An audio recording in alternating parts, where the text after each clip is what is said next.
All right, so Chicago, Windy City, here we come. We've got a whole stack of interesting stuff to dive into today. History, architecture, even a few fun facts that might surprise people who think they know Chicago like the back of their hand. Yeah, and what always fascinates me about Chicago is how it reinvents itself, So I think for our deep dive today, it'd be cool to kind of peel back those layers, see how it went from like fiery beginnings to this architectural powerhouse it is now. Okay, I am so ready. Lay it on me. Where do we even begin? Well, we got to start with the classic, right? Cloud Gate, the bean.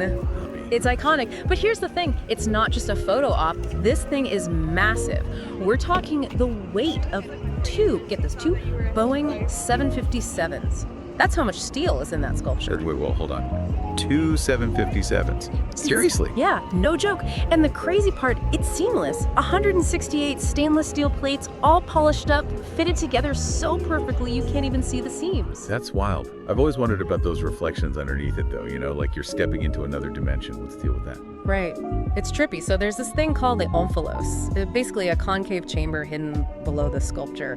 That's what messes with your eyes, creates those wacky, distorted reflections. Like a giant, artsy funhouse mirror? Okay, so before we get too lost in, the reflection land, let's jump back in time Cloud a bit. Gate, The Great also Chicago known as Fire, the Bean, is a 1871. famous sculpture It's in gotta be like Chicago a docks. defining moment in the city's story. Chicago is the birthplace Totally. of the skyscraper. I mean, a fire that starts in a barn home and then insurance practically wipes building out the whole built in city in just 2 days. 1885. That's intense. But, and this is what I love about Chicago, it's like this tragedy sparked all this architectural innovation. They had to rethink the whole city. So from those ashes, a new Chicago was born. Exactly. They had to rebuild fast, efficiently. That's where we see the skyscraper really come into its own. Like, take the home insurance building, built in 1885, one of the very first to use a steel frame structure. Boom! Buildings could suddenly touch the sky. A Chicago original, the skyscraper. Wow. It's amazing how disaster can push people to completely revolutionize things.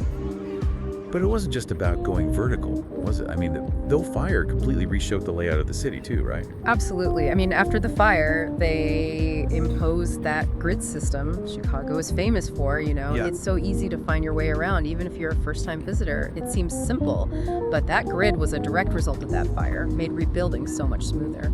From chaos to innovation, a new order emerges. Man, Yeah. that really says something about Chicago. Okay, shifting gears a tiny bit. I've heard things about Chicago's innovations when it comes to food. Oh yeah, everyone knows about deep dish pizza, right? But Chicago's culinary scene, it goes way beyond that. Ever had a brownie, you can thank Chicago for that. The very first one, made right here in 1893. No way. Brownies. Okay, what else don't I know about Chicago food? Get this, Chicago is the birthplace of the refrigerated rail car. Whoa, wait. Really? I never knew that. What was the impact of that? I mean, I know it's going to be huge, but... Think about it. Before that, you couldn't really ship perishable food very far. It would go bad. This invention, it changed everything. Meat packing, the way America ate suddenly, fresh produce could be shipped across the country. In Chicago, smack dab in the heartland, it became this massive hub for food distribution. That invention, it's no exaggeration, changed the landscape of food. Wow. So we've got architectural marvels, delicious treats. We're just hitting all the highlights here. We can't forget about the Al Capone era, though, right? Yeah. That's a whole other side of Chicago history. Definitely. The Roaring 20s, you had organized crime on the rise, figures like Al Capone casting a pretty big shadow over the city. But it was also this time of incredible creative energy. Jazz and blues were everywhere, and musicians like Louis Armstrong were drawn to the city, shaping that Chicago sound. It's like this reminder that history is never just black and white, right? Yeah. There are always these multiple stories happening all at once. So speaking of iconic Chicago, are we ready to take a little virtual stroll down Michigan Avenue? The Magnificent Mile? Let's do it.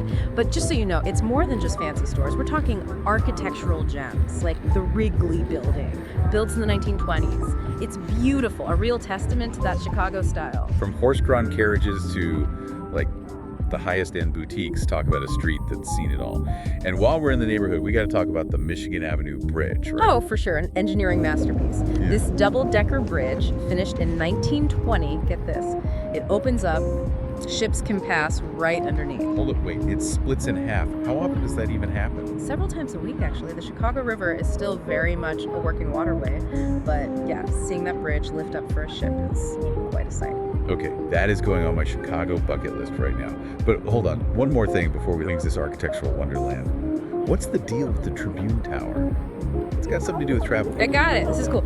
So embedded in the walls of the Tribune Tower, they have actual fragments of famous buildings from all over the world. Pieces of the Colosseum, the Great Wall, even a bit of the Taj Mahal. What? They brought the world to Chicago.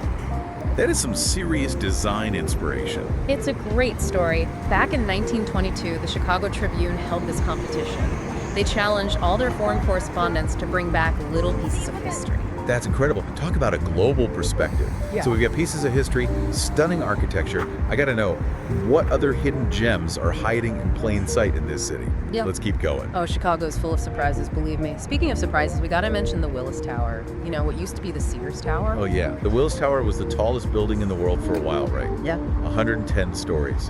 What do you even see from up there? On a clear day, 4 different states. It's incredible. The sky deck on the 103rd floor, that's the big draw. They even have those glass boxes, you know, the ones that jut out from the building. You feel like you're walking on air. Oh man. Terrifying and amazing all at the same time. Yeah. Okay, from way up high to something a little more down to earth. What about the Art Institute? A must-see, absolutely. It's one of those world-class art museums founded back in 1879, and their Impressionist collection. Unbelievable. Monet, Renoir, Degas, you name it, they've got it. Wow, okay. So if I'm an art lover, that's going straight to the top of my list. Now, there was something else I wanted to ask about. It's about a theater with a pretty famous marquee, if I'm remembering right. You gotta be talking about the Chicago Theater. It opened in 1921, and yeah, that marquee, it's iconic. 6 stories tall, covered in like 2,000 light bulbs. They just don't make them like that anymore. Look like about a throwback, like stepping back in time. Okay, so we've done skyscrapers, art, a little bit of history, but I heard a rumor about like a hidden oasis right in the heart of the city. Is that a real thing? You're thinking of the Chicago Riverwalk. It's amazing. It used to be kind of industrial, but now it's all been revitalized. Cafes, bars, art installations, the works, and the views of the city. Amazing. Yeah, that sounds incredible. A nice little escape right in the middle of everything. It really is. It speaks to how Chicago is always changing, you know? Always finding new ways to use what it has. But I gotta say, what really makes this city special are the neighborhoods. Every single one. It's got its own character, its own vibe. That's my favorite thing about exploring a city. Getting off the beaten path, finding those little hidden gems. Yeah. What are some must-sees if I want to really experience those Chicago neighborhoods? Oh man, where do I even start? You've got Lincoln Park, beautiful green space, the The zoo. Lincoln Park Zoo, classic. Right. Then there's Wicker Park. That's the spot for hipsters, artists, you know that vibe. Trendy shops, galleries, live music, the whole 9 yards. Okay, so something for the art and music lovers. What else you got?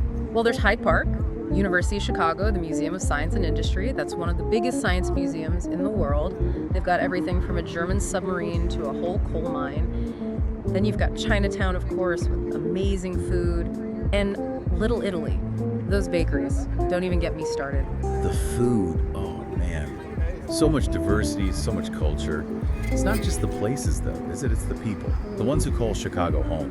100%. And speaking of people who've shaped Chicago, we can't forget Frank Lloyd Wright. Born in Illinois, and his architectural masterpieces, they're all over Chicago. Oh, of course. Frank Lloyd Wright, the guy who wanted buildings to work with nature, not against it. What are some of his, must-sees in the area? Oh, man. Well, there's the Roby House over in Hyde Park. Perfect example of his prairie school style. Then you've got Unity Temple in Oak Park. Some people say it's the world's first modern building. All reinforced concrete with these incredible stained glass windows. Sounds gorgeous. Oh, it is. And in downtown Chicago, he redesigned the light court at the Rookery building. It's breathtaking. All these intricate details and so much light. Every single one sounds like a work of art. It's crazy to think about how one person's vision can influence something as big as architecture, not just in one city, but around the world. He was one of a kind, that's for sure. But his legacy is just one thread in the fabric of Chicago, you know? This city has attracted some serious literary giants, too. Oh, like who? Spill the tea. Well, Ernest Hemingway, he spent his younger years just outside of Chicago in Oak Park. His writing, it's full of Chicago. You can even visit his birthplace. They turned it into a museum. Wow, that's really cool. Okay, so we've got skyscrapers, architecture, hidden neighborhoods, literary history. Is there anything Chicago doesn't have? Don't forget about the food. Deep dish pizza, Chicago-style hot dogs, Italian beef. Your taste buds won't know what hit them. Right. How could I forget? We can't talk about Chicago without talking about the food. That pizza alone is worth the trip. It's true, it's legendary. And let me tell you, those Chicago hot dogs, a work of art, yellow mustard onions, that bright green relish, a pickle spear, tomatoes, sport peppers, celery salt. Whoa, whoa, whoa. I'm getting hungry just listening to you. That's a lot of flavors. It's an experience, that's for sure. And, it's not just about the food itself. Chicago has this whole festival scene, too. Music, art, and, tons of food festivals. Okay, now you've got my attention. Tell me everything. What kind of festivals are we talking about? Well, if you want to see Chicago at its most, energetic, there's the Air and Water Show. Oh, yeah, I've heard that. It's wild. Acrobatic planes, stunts on the lake. I bet that draws a crowd. Huge. And then for music, there's the Chicago Blues Festival. It's a big one of the biggest free blues festivals anywhere. And of course, no talk about Chicago festivals would be complete without mentioning the Chicago Gourmet Festival. Food. Glorious food. Man, it sounds like Chicago really knows how to throw a party. They do. It's in their blood, I think. So much energy. It's contagious, for sure. Okay, so we've covered a lot of ground here. Iconic skyline, hidden gems, those neighborhoods. Oh, and all that food. It's been quite a journey, hasn't it? We didn't even get to the sports teams, the Cubs, the White Sox, the Bulls. Chicago takes their sports seriously. Another deep dive for another day, maybe. So, as we wrap up our Chicago adventure, any final thoughts on what makes this city tick? I think it's that ability to change, to bounce back from anything. The fire, becoming this global city. It's a city of resilience, creativity, always moving forward. Looking to the future without forgetting the past, right? It's a really cool mix. Totally. And we can't forget that Midwestern hospitality. People from Chicago, they're known for being down to earth, welcoming. It just makes you want to explore more. That's what I love about it. Big city excitement, but with that Midwestern part. It's a winning combination. Well, I gotta say, this has been an incredible deep dive. I feel like we've just scratched the surface, though. That's the beauty of Chicago, though, right? Always something new to discover. Hopefully, this inspires some people to go experience it for themselves. Couldn't agree more. So, to everyone listening, whether you're adding Chicago to your travel list or just reminiscing about your own adventures, hopefully this gave you a fresh perspective on the Windy City. Until next time, keep exploring. Keep that curiosity alive. And whatever you do, don't forget to try the deep dish pizza.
Congratulations.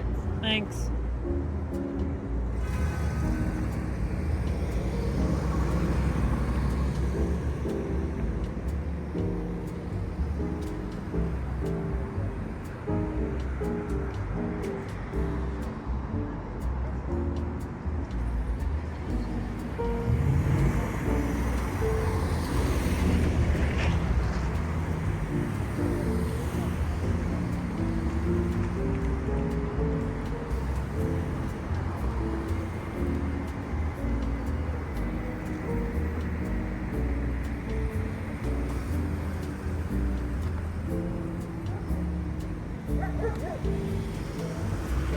Bye.